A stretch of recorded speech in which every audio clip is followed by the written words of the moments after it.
어느 일본 특파원이 충격 고백을 했습니다. 태풍 대응부터 일상생활까지 한국은 이미 일본을 뛰어넘었다고 합니다. 이 특파원, 결국 한국에서 살기로 결심했다고 하는데요. 대체 무엇이 그를 그토록 한국으로 이끈 걸까요? 일본 특파원의 눈에 비친 대한민국의 모습. 오늘 사연 바로 시작하겠습니다. 안녕하세요. 저는 캐나다 글로벌 뉴스의 일본 특파원 마이클 라이언입니다. 현재 일본은 태풍 산산의 강력한 위협 아래 있습니다. 지금 이 순간에도 태풍은 계속해서 북상 중이며 그 위력은 시간이 지날수록 더해지고 있습니다. 2024년 8월 28일, 일본 기상청은 태풍 산산이 일본을 향해 북상 중이라고 발표했습니다.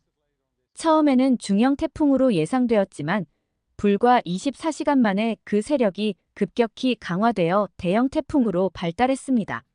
현재 태풍 산산의 중심 기압은 992헥토파스칼, 최대 풍속은 초속 55m에 달합니다. 이는 제가 지금까지 보도했던 어떤 태풍보다도 강력한 수치입니다.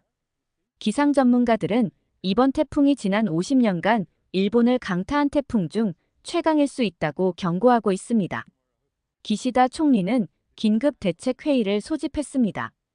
회의에는 기상청장, 국토교통장관, 방위성 장관 등 주요 강요들이 참석했습니다. 총리는 모든 수단을 동원하여 국민의 생명과 재산을 지키겠다고 밝혔습니다. 또한 자위대 10만 명을 비상대기 상태로 전환하고 필요시 즉각 투입할 수 있도록 준비를 마쳤다고 합니다. 기상청은 이미 일본 남부 지역에 특별경보를 발령했습니다. 가고시마, 미야자키, 오이타 등 규슈 지역의 약 225만 명의 주민들에게 대피 명령이 내려졌습니다. 저는 가고시마시의 한 대피소를 방문하고 왔습니다. 이곳에는 이미 수천 명의 주민들이 모여 있었습니다. 노인들과 어린아이들, 그리고 애완동물을 동반한 가족들까지 다양한 사람들이 불안한 표정으로 대피소에 모여 있었습니다. 한 노인분은 이렇게 말씀하셨습니다. 80년을 살았지만 이렇게 무서운 태풍은 처음입니다. 우리 집이 무사할지 정말 걱정됩니다. 태풍의 영향으로 일본의 교통 시스템은 거의 마비 상태입니다. 일본 항공과 전일본 공수는 규슈와 시코쿠 지역의 모든 국내 선운항을 중단한다고 발표했습니다. 국제선도 대부분 결항되었습니다. JR 규슈는 모든 신칸센 운행을 중단한다고 밝혔고 다른 지역의 철도 회사들도 운행 중단을 검토 중입니다. 이로 인해 수많은 사람들이 발이 묶였고 주요 역들은 발을 디딜 틈 없이 사람들로 가득 찼습니다. 도쿄역에서 만난 한 직장인은 오사카로 출장을 가려 했는데 모든 교통편이 끊겼습니다. 호텔 예약도 취소해야 하고 정말 곤란한 상황입니다라고 말했습니다. 태풍 산산의 접근은 이미 일본 경제에 큰 영향을 미치고 있습니다. 도쿄 증시는 계속 하락하고 있고 엔화 가치도 급락했습니다. 특히 우려되는 것은 일본의 주요 산업 시설들입니다. 도요타, 혼다 등 주요 자동차 회사들은 규슈와 시코쿠 지역의 공장 가동을 중단했습니다. 이는 이미 반도체 부족으로 어려움을 겪고 있는 글로벌 자동차 산업에 또 다른 타격을 줄 것으로 예상됩니다. 또한 규슈 지역의 반도체 공장들도 가동을 중단했습니다. 이는 전 세계적인 반도체 공급에 영향을 미칠 수 있어 글로벌 전자제품 시장에도 파장이 있을 것으로 보입니다. 태풍 산산의 위협이 커지면서 국제사회도 주목하고 있습니다. 미국 대통령은 트위터를 통해 일본 국민들의 안전을 기원하며 필요한 모든 지원을 제공할 준비가 되어 있다고 밝혔습니다. 유엔 사무총장도 성명을 발표해 기후변화로 인한 극단적 기상현상의 위험성을 경고하며 국제사회의 공동 대응을 촉구했습니다. 많은 기상학자들은 이번 태풍의 강도가 기후변화와 밀접한 관련이 있다고 지적합니다. 도쿄대학교의 야마다 교수는 해수면 온도 상승으로 인해 태풍의 강도가 점점 세지고 있다며 앞으로 이런 슈퍼 태풍의 발생 빈도가 더 높아질 것이라고 경고했습니다. 이는 단순히 일본만의 문제가 아닙니다. 전 세계가 직면한 위기이며 우리 모두가 진지하게 고민해야 할 문제입니다. 후쿠시마 원전 사고의 기억이 아직 생생한 가운데 이번 태풍으로 인한 원자력 발전소의 안전성 문제가 다시 한번 제기되고 있습니다. 규슈전력은 센다이 원전의 가동을 중단했다고 발표했지만 많은 시민단체들은 이것만으로는 부족하다고 주장합니다. 한 환경단체 대표는 모든 원전의 완전한 폐쇄만이 우리의 안전을 보장할 수 있다고 말했습니다. 정부 관계자는 모든 원전의 안전 시스템을 재점검 중이며 어떤 상황에서도 방사능 유출은 없을 것이라고 강조했지만 시민들의 불안은 쉽게 가라앉지 않고 있습니다. 일본은 세계적으로 재난 대비 시스템이 잘 갖춰진 나라로 알려져 있습니다. 그러나 이번 태풍은 그 시스템의 한계를 시험하고 있습니다. 정부는 전국의 모든 병원의 비상전력 시스템을 점검하도록 지시했고 자위대는 구조장비를 총동원하여 대기 중입니다. 그러나 일부에서는 이러한 준비가 충분하지 않다는 지적도 나오고 있습니다.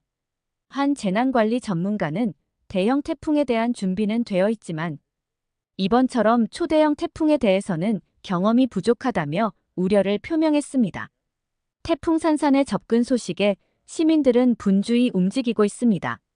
슈퍼마켓과 편의점에는 물과 식료품을 사려는 사람들로 긴 줄이 늘어섰고 일부 품목은 이미 품절 상태입니다.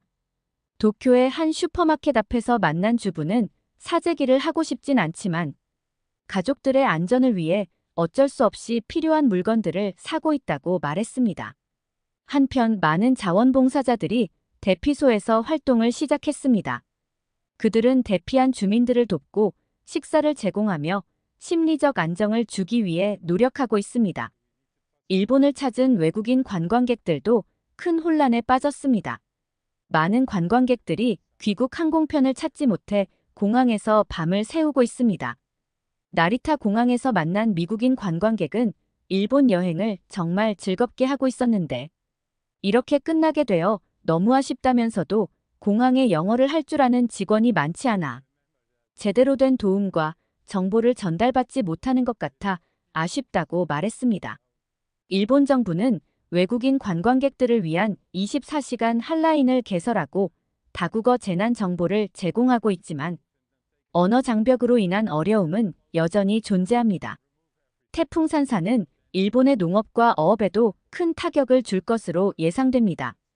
규슈 지역은 일본의 주요 농업 지역 중 하나인데 이번 태풍으로 인해 막대한 피해가 예상됩니다.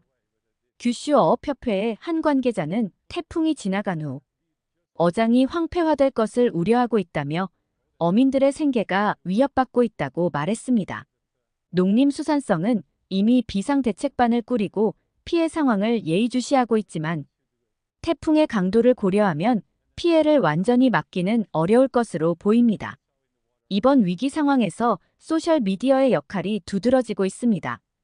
트위터와 라인 등의 플랫폼을 통해 실시간으로 재난정보가 공유되고 있으며 많은 사람들이 이를 통해 대피 정보를 얻고 있습니다. 그러나 동시에 가짜뉴스의 확산도 문제가 되고 있습니다. 정부는 공식 SNS 계정을 통해 정확한 정보만을 따르라고 당부하고 있습니다.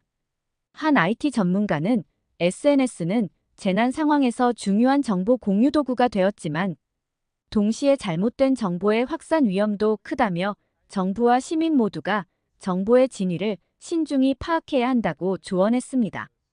규슈 지역의 대피소들은 이미 수용 한계에 도달하고 있습니다. 가고시마시의 한 초등학교 대피소를 방문했을 때 복도까지 사람들로 가득 차 있었습니다. 대피소 관리자인 사토 씨는 원래 500명을 수용할 수 있는 시설인데 지금은 750명 이상이 있다며 식수와 식료품 공급에 어려움을 겪고 있다고 말했습니다. 더욱 우려되는 것은 코로나 감염 위험입니다. 대피소에서는 마스크 착용과 거리 두기를 권장하고 있지만 많은 인원이 좁은 공간에 모여 있어 완벽한 방역은 어려운 상황입니다. 해안가 지역의 주민들은 특히 큰 위험에 노출되어 있습니다. 기상청은 최대 13m의 해일이 발생할 수 있다고 경고했습니다. 미야자키현의 한 어촌 마을을 찾았을 때 대부분의 주민들이 이미 대피한 상태였습니다. 그러나 일부 노인들은 여전히 집을 떠나지 않고 있었습니다. 80세의 야마모토 할아버지는 60년 동안 이 집에서 살았는데 어떻게 떠날 수 있겠느냐며 죽으면 죽으리라는 각오로 집을 지키겠다고 말씀하셨습니다. 이런 분들의 안전이 특히 우려됩니다. 태풍으로 인한 집중호우는 산사태의 위험도 높이고 있습니다. 특히 규슈 지역의 산간 마을들이 큰 위험에 처해 있습니다. 구마모토현의 한 마을에서는 이미 소규모 산사태가 발생해 도로가 통제되었습니다. 이로 인해 일부 주민들의 대피가 지연되고 있어 우려를 낳고 있습니다. 지질학 전문가인 나카무라 교수는 이번 태풍으로 인한 강수량이 예년의 2배 이상이 될 것으로 예상된다며 대규모 산사태의 위험이 매우 높다고 경고했습니다. 도쿄도 태풍 산산의 간접적인 영향을 받고 있습니다. 강한 비바람으로 인해 일부 전철의 운행이 중단되었고 도심의 고층 빌딩들도 강풍에 흔들리고 있습니다. 주요 기업들은 직원들의 안전을 위해 재택근무를 지시했습니다.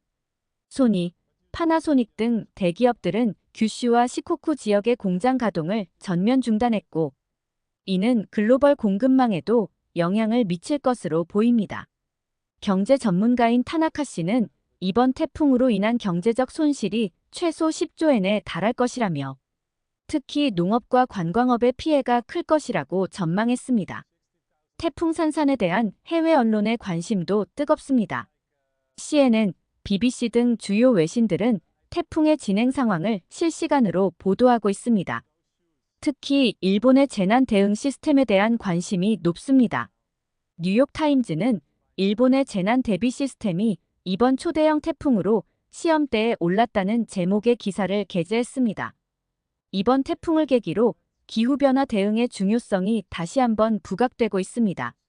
환경단체들은 이번 사태가 기후변화의 심각성을 보여주는 명백한 증거라고 주장하고 있습니다.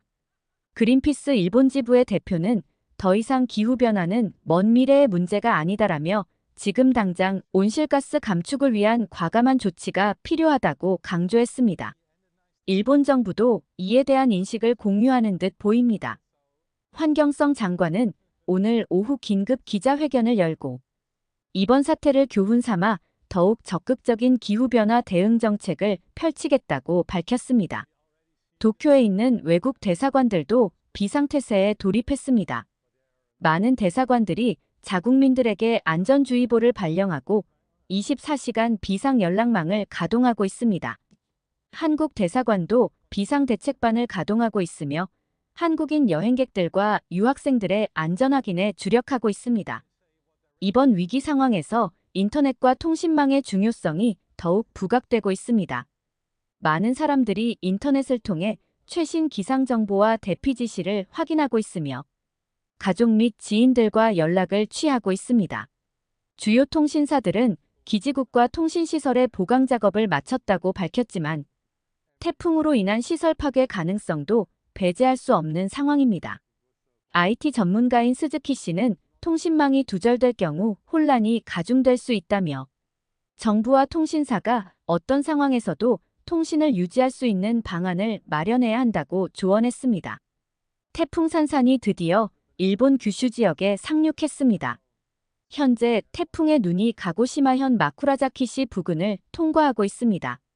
태풍의 상륙과 함께 대규모 정전 사태가 발생하고 있습니다. 규슈전력에 따르면 현재 규슈 지역에서만 약 70만 가구가 전기 공급을 받지 못하고 있습니다. 송전탑이 강풍에 넘어지고 전선이 끊어지면서 전력 공급이 중단된 것으로 보입니다. 전력회사 관계자는 복구에 최선을 다하고 있지만 태풍이 완전히 지나갈 때까지는 본격적인 작업이 어려울 것이라고 말했습니다. 태풍으로 인한 해일과 홍수의 위협이 현실화되고 있습니다. 가고시마현과 미야자키현의 해안가 마을들이 이미 침수되기 시작했습니다. 특히 미야자키현 미야자키시에서는 오야도강이 범람하여 주변 지역이 물에 잠겼습니다. 자위대가 긴급 구조 작업을 벌이고 있지만 강풍으로 인해 헬리콥터를 이용한 구조가 어려운 상황입니다. 안타깝게도 인명피해도 발생하고 있습니다. 현재까지 확인된 바로는 6명이 사망하고 1명이 실종된 상태입니다. 부상자는 125명 이상으로. 이는 강풍과 폭우로 인한 사고로 발생한 부상자를 포함합니다. 규슈 지역에서는 강풍으로 인해 건물 외벽이 파손되고 가로수가 뿌리째 뽑히거나 잘려나갔습니다. 또한 미야자키 현과 오이타 현에서는 각각 800mm와 600mm 이상의 폭우가 내려 심각한 침수 피해가 발생했습니다. 태풍 산산이 일본을 강타한 지 이틀째, 저는 이번 사태를 취재하면서 불가피하게 2020년 한국을 강타했던 태풍 하이선의 경우를 떠올리게 되었습니다. 태풍 하이선 당시 한국 기상청은 태풍의 경로와 강도를 매우 정확하게 예측했습니다. 실제로 태풍 상륙 72시간 전의 예보가 실제 경로와 95% 일치했다고 합니다. 이러한 정확한 예보는 정부와 지방자치단체가 충분한 시간을 가지고 대비할 수 있게 해주었습니다. 반면 이번 태풍 산산의 경우 일본 기상청의 예보가 다소 늦었다는 지적이 있습니다. 태풍의 강도가 예상보다 빠르게 강해져 초기 대응이 다소 지연되었다는 평가입니다. 한 일본 기상학자는 해수면 온도 상승으로 인해 태풍의 발달 속도가 예전보다 빨라졌다며 기존의 예측 모델을 개선할 필요가 있다고 말했습니다. 한국 정부는 태풍 하이선이 접근하기 전부터 위험지역 주민들에게 대피 명령을 내렸고 대피소를 신속하게 준비했습니다. 특히 경상북도와 강원도 지역에서는 약 5,000개의 대피소가 24시간 내에 준비되었습니다. 이는 인명피해를 최소화하는 데 큰 역할을 했습니다. 일본에서도 대피 명령이 내려졌지만 일부 지역에서는 대피소 준비가 미흡했다는 보고가 있었습니다. 가고시마현의 한 주민은 대피 명령은 받았지만 가까운 대피소가 이미 만원이었다며 불만을 토로했습니다. 이는 대피소의 수용 능력과 분산 배치의 중요성을 다시 한번 일깨워주는 사례입니다. 한국은 태풍 하이선 당시 방송, 라디오, 인터넷, 휴대폰 문자 등 다양한 채널을 통해 실시간으로 태풍 정보와 대피 지시를 전달했습니다. 특히 전 국민의 90% 이상이 스마트폰을 소지하고 있다는 점을 활용하여 위치 기반 재난 문자 서비스를 효과적으로 활용했습니다.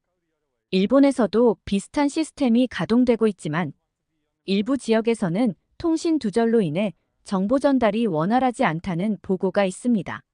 한 통신 전문가는 극단적 기상 상황에서도 작동할 수 있는 더욱 견고한 통신 시스템이 필요하다며 위성통신이나 메시 네트워크 등 대안적 통신 수단의 도입을 고려해야 한다고 제안했습니다. 한국 정부는 태풍 하이선 당시 언론 브리핑을 통해 정확하고 일관된 정보를 제공했습니다. 특히 허위 정보 확산을 막기 위해 팩트체크 시스템을 가동하고 공식 SNS 채널을 통해 실시간으로 정보를 업데이트했습니다. 일본에서도 정부와 기상청이 정기적으로 브리핑을 실시하고 있지만 일부에서는 정보의 일관성이 부족하다는 지적이 있습니다. 한 언론인은 위기 상황에서는 정보의 정확성과 일관성이 생명이라며 정부 부처 간 그리고 중앙정부와 지방정부 간의 더욱 긴밀한 소통이 필요하다고 말했습니다. 이번 태풍 산산을 겪으며 저는 일본의 재난 대응 시스템에 대해 적지 않은 아쉬움을 느꼈습니다.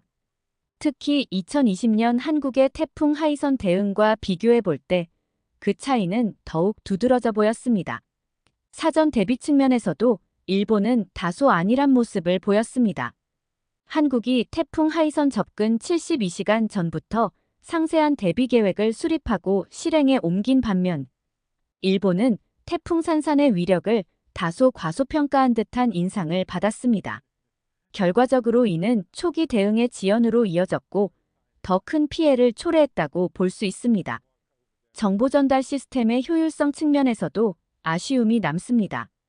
한국이 다양한 채널을 통해 실시간으로 정확한 정보를 제공한 반면 일본에서는 일부 지역에서 통신 두절로 인한 정보 단절 현상이 발생했습니다.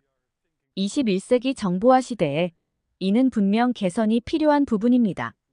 지역사회의 참여와 협력 측면에서도 한국의 사례가 더욱 돋보였습니다. 한국에서는 자원봉사자들의 활약이 두드러진 반면 일본에서는 상대적으로 개인의 안전에 더 집중하는 모습이 관찰되었습니다. 물론 이는 태풍의 강도 차이에서 오는 것일 수도 있지만 위기 상황에서의 공동체 정신 발휘는 분명 배울 점이 있어 보입니다. 재난 상황에서뿐만 아니라 일상생활에서도 한국과 일본의 차이는 놀랍도록 큽니다. 3년간 일본에 살면서 그리고 틈틈이 한국을 방문하면서 저는 이 두 나라의 일상을 깊이 경험할 수 있었습니다. 솔직히 말씀드리자면 많은 부분에서 한국이 일본을 앞서고 있다는 사실을 부인할 수 없습니다. 한국의 디지털 인프라는 세계 최고 수준입니다. 서울에서의 생활은 마치 미래 도시에 온 것 같은 느낌을 줍니다. 초고속 인터넷은 기본이고 모바일 결제, 디지털 정부 서비스 등이 완벽하게 구현되어 있습니다. 반면 일본은 여전히 현금 위주의 사회이며 행정 서비스도 대부분 직접 방문해야 합니다. 2024년인 지금도 일본에서는 팩스를 사용하는 것이 일상적입니다. 이는 단순히 불편한 수준을 넘어 사회 전반의 생산성을 저하시키는 심각한 문제입니다. 한국의 식문화는 다양성과 혁신성을 자랑합니다. 전통 음식부터 퓨전 요리까지 항상 새로운 것을 시도하고 있습니다. 24시간 운영되는 식당들, 효율적인 배달 시스템 등은 바쁜 현대인의 삶을 더욱 편리하게 만듭니다. 일본 역시 뛰어난 음식 문화를 가지고 있지만 지나치게 전통에 얽매여 있는 듯한 느낌입니다. 특히 외국인을 위한 대응이 부족해 메뉴 번역이나 알레르기 정보 제공 등에서 한국에 크게 뒤처집니다. 서울의 대중교통 시스템은 효율성과 편의성 면에서 도쿄를 앞섭니다. 서울의 지하철은 와이파이가 완벽하게 구축되어 있고 환승 시스템도 더 직관적입니다. 버스 정류장의 실시간 도착 정보 제공 시스템은 일본의 그것보다 훨씬 정확하고 사용자 친화적입니다. 도쿄의 대중교통은 정시성은 뛰어나지만 복잡한 노선도와 불편한 환승 시스템 때문에 외국인은 물론 일본인들조차 종종 혼란을 겪습니다. 게다가 일본의 주거 환경조차도 여전히 구식입니다. 좁은 공간, 낮은 천장, 부족한 단열 등은 21세기의 삶의 질과는 거리가 멉니다. 특히 임대주택 시장에서 외국인에 대한 차별은 여전히 심각한 문제입니다. 한국의 영어 교육 열풍과 그 성과는 놀랍습니다. 길거리에서도 외국인과 영어로 소통하는 것이 어렵지 않습니다. 또한 한국어를 배우려는 외국인들을 위한 지원 시스템도 잘 갖추어져 있습니다.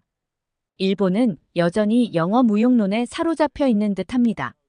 공공장소의 영어 안내는 부족하고 부정확한 경우가 많으며 일본어 교육 시스템도 시대에 뒤처져 있습니다. 이번 태풍이 오기 몇 주 전, 저는 용기를 내어 본사에 한국 특파원으로의 이동을 요청했고 기쁘게도 어제 최종 승인을 받았습니다. 한국과 일본을 오가며 취재하는 동안 저는 한국의 역동성과 혁신성에 깊은 인상을 받았습니다. 서울의 빠르게 변화하는 도시 풍경, 첨단 기술로 가득한 일상, 그리고 항상 새로운 것을 추구하는 사람들의 열정은 저에게 큰 자극이 되었습니다. 이러한 경험들이 제가 한국 특파원을 지원하게 된 원동력이 되었습니다. 반면 일본에서의 생활은 점점 더 답답하게 느껴졌습니다. 변화를 거부하는 경직된 사회 시스템, 디지털화에 뒤처진 행정 서비스, 그리고 외국인에 대한 은근한 차별 등은 저를 지치게 만들었습니다. 이제 한국으로 건너가 새로운 관점에서 아시아의 역동적인 변화를 취재할 수 있게 되어 매우 기쁩니다. 몇 주 뒤부터 저는 서울에서 새로운 삶을 시작합니다. 한국의 정치, 경제, 사회, 문화 등 다양한 분야를 심도 있게 취재하여 세계에 전달할 예정입니다. 한국에서의 새로운 삶에 많은 응원 부탁드립니다. 이탈리아 대학교 강의실. 한국인 학생의 발표에 많은 학생들이 경악을 하고 한국인 학생이 발표가 끝나자 교수님을 포함한 많은 학생들이 박수를 치는데요. 대체 무슨 사연일지 오늘 사연 바로 알아보겠습니다. 안녕하세요. 저는 이탈리아 밀라노 대학교에 재학 중인 소피아입니다. 제가 다니는 밀라노 대학교는 이탈리아에서 가장 크고 중요한 교육기관 중 하나이며 이탈리아 북부의 주요 학문 및 연구 중심지예요. 또한 전 세계 수많은 대학과 교류 협약을 맺고 있기 때문에 전 세계 학생들이 해외 교환 프로그램을 통해 우리 학교로 와서 공부를 하고 있죠. 우리 학교는 아시아 국가들과 학문적인 교류가 활발하기 때문에 많은 아시아 학생들이 밀라노로 유학을 오고 있어요. 저는 인문학이 전공이라 언어학, 문학, 역사, 철학, 예술사, 문화 연구 등을 배우고 있고 특히 세계 각국의 문화를 공부하는 것을 좋아해요. 어렸을 때부터 역사에 관심이 많았는데 다양한 나라의 역사들을 공부하면서 이탈리아와 다른 문화들을 공부하는 게 정말 신기했죠. 그래서 대학교 2학년 때는 아시아 문화에 대한 과목을 신청하고 수강하게 되었어요. 아시아 문화 과목이라 그런지 다른 과목에 비해 아시아에서 온 친구들이 많았어요.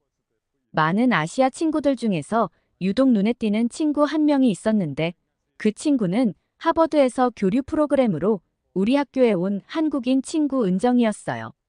저는 은정과 친하지는 않았는데 주변에 많은 친구들이 은정에 대해서 얘기를 했기 때문에 은정이란 친구를 알고 있었죠. 하버드에서 은정과 같이 교환 프로그램으로 이탈리아에 온 미국 친구들은 은정의 학업 성적이 하버드에서도 굉장히 뛰어난 친구라고 말했고 은정은 영어, 이탈리아어, 프랑스어, 한국어, 일본어, 중국어까지 세계의 다양한 언어를 구사할 수 있다고 말했어요. 은정은 공부도 잘하지만 운동도 잘하고 여러 봉사 프로그램도 참여하고 활달하며 뭐든 잘하는 친구라고 들었죠. 저는 은정이란 친구가 많이 궁금했는데 은정의 주변에는 항상 많은 친구들이 있어서 친해질 기회가 없었고 가까이에서 인사를 나눠본 적은 없었죠. 그런데 은정이라는 친구를 아시아 문화 과목 수업에서 만나게 되었고 처음으로 인사를 하게 되었어요. 가까이에서 은정을 처음 봤을 때 정말 예쁘다라는 느낌을 받았던 것 같아요. 은정은 체구는 작았지만 피부도 투명하고 눈매도 또렷하고 콧날도 오똑했고 굉장히 어려 보였어요.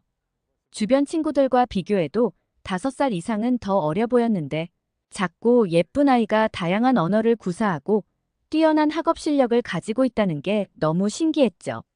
그리고 은정에게서는 신비로운 매력이 느껴졌어요. 은정에게서는 항상 은은한 꽃향기가 풍겼는데 인위적인 향수의 향기가 아닌 자연스럽게 뿜어져 나오는 향기 같았죠. 아시아 국가에서 유학 온 여러 친구들을 봤지만 은정만큼 매력적인 친구는 없었어요. 저와 친하게 지내던 친구들도 은정이라는 친구를 만나자마자 푹 빠져버렸죠. 은정은 모든 친구들에게 친절했고 사랑스러운 웃음이 가득한 친구였죠. 아시아 문화 수업에서는 다양한 아시아 국가의 문화에 대해서 공부를 했고 동아시아, 동남아시아, 중앙아시아, 남아시아, 서아시아 국가들의 문화에 대해 다양하게 배울 수 있었어요. 아시아 문화 강의는 세미나, 그룹 토론, 실습과 발표 등 다양한 수업 방식으로 학생들이 적극적으로 참여를 하는 강의였고 수업을 하면서 교수님이 여러 아시아 국가에 대해 질문을 하셨는데 은정은 한국이 아닌 많은 아시아 국가들에 대해서도 잘 알고 있고 여러 가지 발표를 했어요. 많은 학생들은 은정의 지식에 감탄했고 은정을 대단하다고 생각했었는데 소수의 중국 친구만 그런 은정을 시기했던 것 같아요. 동남아시아 국가 중 필리핀이라는 국가를 배우는 수업 시간이었는데 교수님이 필리핀이라는 나라에 대해 알고 있는 사람은 발표를 해보라고 말했어요. 아무도 발표를 하고 있지 않았는데 은정은 필리핀이라는 나라에 대해서도 잘 알고 있었는지 혼자서 손을 번쩍 들었고 필리핀이라는 나라에 대해서 발표하기 시작했어요. 필리핀의 문화는 말레이와 스페인, 미국의 영향을 받아 매우 다양하며 1521년부터 300년간의 스페인 식민 지배와 이후 미국의 지배를 경험한 나라로 이는 필리핀의 문화와 종교, 언어까지도 큰 영향을 미쳤다고 말했어요. 그리고 필리핀은 7,000개 이상의 섬으로 구성되어 있고 170개 이상의 언어가 사용되며 타갈로그어와 영어가 공식 언어고 아시아에서 가장 큰 가톨릭 인구를 보유하고 있다고 말했어요.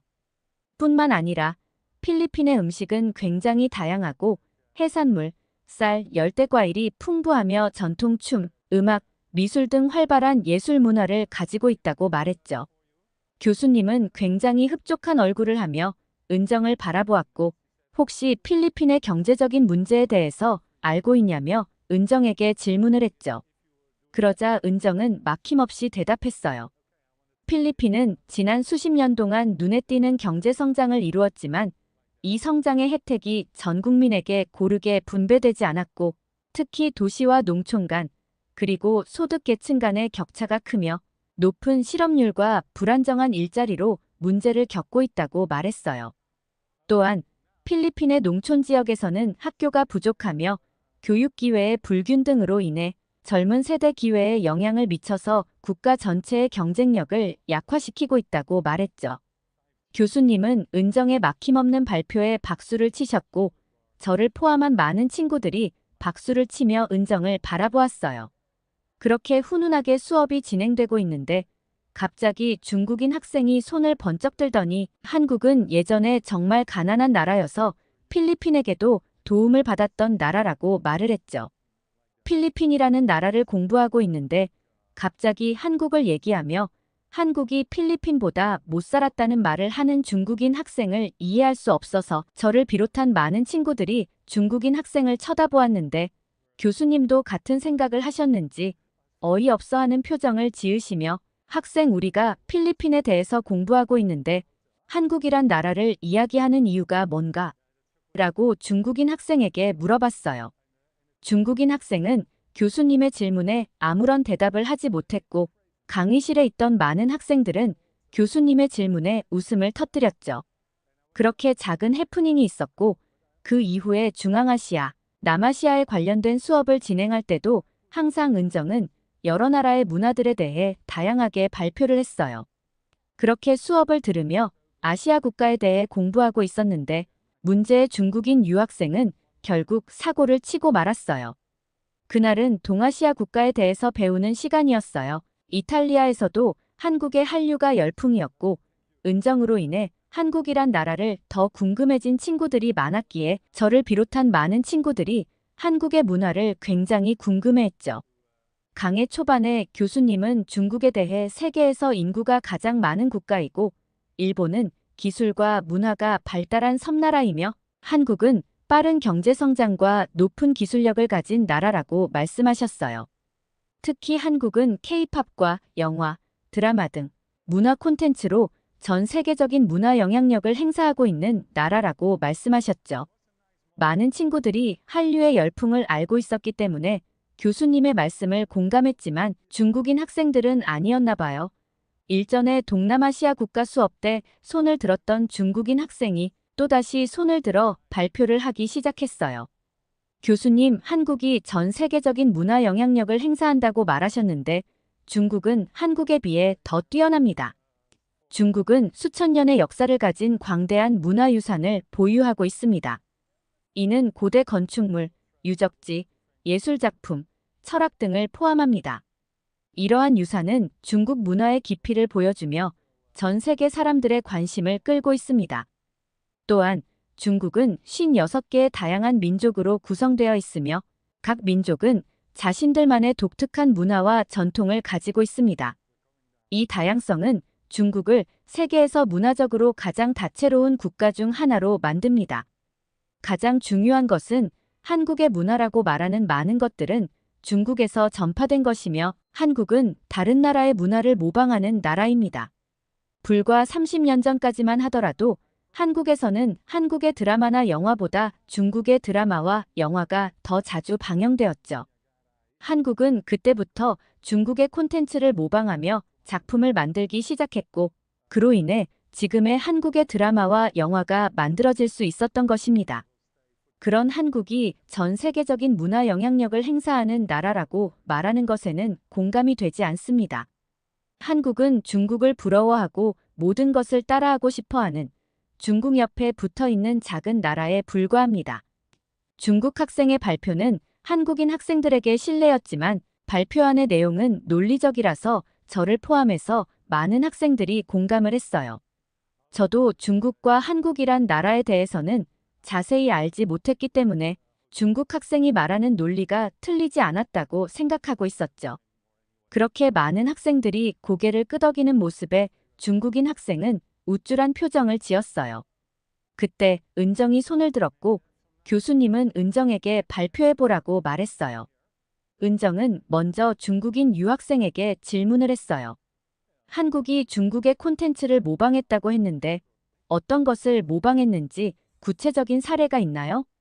은정의 말에 중국인 유학생은 대답을 하지 못했고 은정은 많은 학생들을 살펴보더니 발표를 하기 시작했죠. 강의장은 굉장히 조용했고 다들 숨죽인 채 은정이 무슨 말을 할지 궁금해하고 있었어요. 먼저 중국인 학생이 말한 것처럼 한국의 드라마가 중국의 콘텐츠를 모방하여 만들었다는 사실에는 동의할 수 없습니다. 오히려 저는 그 반대라고 주장하겠습니다. 그 이유는 중국이 한국의 문화를 모방해서 만든 드라마와 예능 프로그램의 종류가 굉장히 많기 때문이죠. 1990년대에 홍콩의 영화가 한국에서 많은 사랑을 받은 것은 인정합니다. 홍콩 영화가 한국에서 많은 사랑을 받았다고 해서 그것을 모방했다고 말할 수는 없죠. 개인적으로 홍콩은 자체 정부를 가지고 있고 자본주의 및 자유시장 경제를 유지하는 곳이라 중국 본토의 사회주의 체제와 다르며 홍콩 달러라는 홍콩 자체 내 화폐를 보유하고 자체 여권까지 발행하기 때문에 홍콩과 중국을 한 나라라고 보고 있지도 않습니다. 은정의 홍콩 발언에 중국 유학생을 얼굴이 터질 것처럼 붉어진 채 무언가 말하려고 손을 번쩍 들었지만 은정의 발표가 계속해서 이어졌기에 아무 말도 하지 못하고 은정을 노려보고만 있었죠. 그리고 제가 좀 전에 말씀드린 것처럼 중국이 한국의 콘텐츠를 모방한 사례는 굉장히 많습니다. 2013년 방영된 한국 드라마 중 별에서 온 그대는 아시아 전역에서 큰 인기를 끌었죠. 이 드라마는 중국에서도 방영되었던 드라마입니다. 중국은 이 드라마를 모방하여 너는 별에서 왔어라는 프로그램을 만들었고 주인공 설정부터 스토리라인까지 원작의 주요 요소뿐 아니라 제목까지 흡사하게 모방하였죠.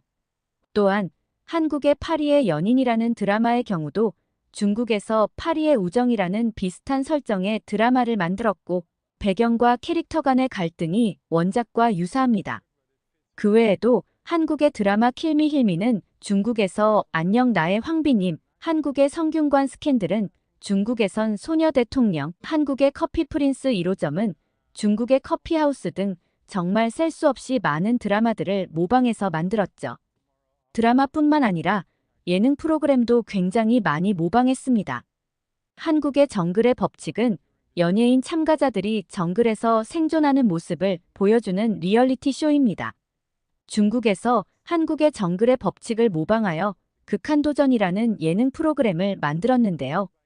정글의 법칙과 유사한 생존 챌린지를 주제로 하며 참가자들이 다양한 환경에서 미션을 수행하는 방식으로 진행되는 것까지 따라했죠. 뿐만 아니라 아는 형님, 쇼미더머니, 대한외국인, 집사 부일체 등 셀 수 없이 많은 콘텐츠들을 모방했는데요. 제가 아는 것만 나열하면 1시간도 더 넘게 말씀드릴 수 있지만 이 정도까지만 예시를 들겠습니다. 그리고 중국이 한국에 비해 더 뛰어나다는 발언에 동의할 수 없는 이유도 설명드리겠습니다. 중국은 한국과 다르게 정부에서 영화, 음악과 드라마 등 모든 형태의 엔터테인먼트 콘텐츠에 대해 엄격하게 검열을 하고 있죠. 이로 인해 창작의 자유가 제한되며 종종 창의성에 저해하고 국제적인 시장에서 경쟁력을 떨어뜨립니다. 예를 들어 중국 영화는 정치적으로 민감한 주제를 다루지 못하죠. 또한 중국의 대중문화 제품들은 내수 시장에 집중되어 있으며 해외 시장에서의 인지도가 낮습니다. 한국의 K-팝 아이돌이 글로벌 투어를 하며 세계 각지의 팬들과 직접 만나는 것과 대조적으로 중국의 팝스타들은 국내에서 활동을 하죠. 그리고 중국은 전 세계에서 가장 엄격한 인터넷 제어 정책을 실시하고 있습니다. 이는 페이스북, 유튜브, 트위터와 같은 주요 소셜미디어 플랫폼의 접근을 차단하며 이는 중국의 콘텐츠가 글로벌 시장에 효과적으로 전파되는 것을 방해하고 있죠. 한국의 한류가 전 세계적으로 확산되는 데 결정적인 역할을 한 소셜미디어의 활용과 대비되는 모습이죠. 중국은 수천 년의 역사를 가진 광대한 문화유산을 보유하고 있다는 것 인정합니다. 그 때문인지는 모르겠지만 중국 문화 콘텐츠는 때때로 전통적이거나 고전적인 요소에 더 많이 의존하는 경향이 강하죠. 이는 글로벌 시장에서 현대적 감각과 트렌드에 민감한 젊은 소비자들과의 공감대 형성을 어렵게 만들 수 있습니다. 반면 한국은 전통과 현대를 조화롭게 결합하여 글로벌 시청자들에게 보다 쉽게 접근할 수 있게 만듭니다. 마지막으로 한 가지만 더 말씀드리고 싶습니다. 한국이 중국을 따라하고 싶어 한다고 말씀하셨는데 저는 지금까지 살면서 중국인이 한국인인 척 하는 경우를 몇 번 목격했지만 단 한 번도 한국인이 중국인을 사칭한 경우는 들어본 적이 없습니다. 제가 미국에서 살고 있을 때도 중국 유학생 일부가 국제 학생들 사이에서 한국인으로 행세한 경우를 본 적이 있을 정도고 저와 함께 교환 프로그램에 참여한 하버드대생들도 목격한 적이 있죠. 한국은 중국을 부러워하고 모든 것을 따라하고 싶어 한다는 말은 본인 스스로 생각하신 건가요? 아니면 어디서 그렇게 교육을 받으신 건가요? 한국인으로서 굉장히 불쾌한 발언이라 물어보고 싶습니다. 은정의 마지막 발언에 모든 학생은 중국인 유학생을 쳐다보았고 중국인 유학생은 얼굴이 빨개진 채 아무런 말이 없었죠. 저는 은정의 발표의 순간이나마 중국인 유학생의 말을 공감했다는 것이 부끄러울 정도였어요. 교수님은 두 학생의 발표를 잘 들었다면서 아무 일 없다는 듯이 웃으며 수업을 진행하셨고 여러 중국 학생들은 조용히 가방을 챙겨서 수업 중에 밖으로 나갔지만 교수님은 제지하지 않고 수업을 진행하셨죠. 그리고 수업이 끝날 때쯤 마지막에 말씀하셨어요. 본인의 나라에 대해 자부심을 가지는 것은 좋지만 근거 없는 소리로 다른 나라를 폄하하려 드는 것은 다양한 문화의 수업을 수강하는 학생의 기본적인 자세가 안 되어 있다고 말씀하셨어요. 그리고 수업 시간에 자유롭게 발표하는 것은 언제든지 환영이지만 무언가 발언을 하기 전에는 은정 학생처럼 근거를 들어서 발언을 하는 것을 권유한다고 말씀하셨죠. 발표 수업 이후로 여러 중국 학생들은 아시아 문화 과목에 들어오지 않았지만 많은 친구들이 은정의 팬이 되었죠. 여러 친구들이 은정과 친해지고 싶어 했어요. 이후에도 은정은 수업 시간마다 굉장히 뛰어난 수준의 발표를 했고 6개월의 교환 프로그램을 마치고 미국으로 돌아갔어요. 저를 포함한 많은 친구들은 당당하고 똑부러지게 발표했던 은정으로 인해 한국의 문화가 전 세계적으로 퍼져나갈 수 있는 건 은정 같은 한국인들이 있어서가 분명하다고 은정이 미국으로 돌아간 뒤에도 종종 얘기할 정도예요.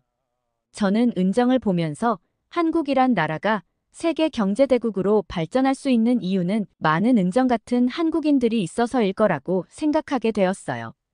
은정을 알게 되기 전까지 저는 한류가 유명하다고 해도 크게 관심은 없었는데 은정으로 인해 한국의 콘텐츠에 관심을 가지게 되어 한국 드라마를 찾아 여러 개 시청했는데요.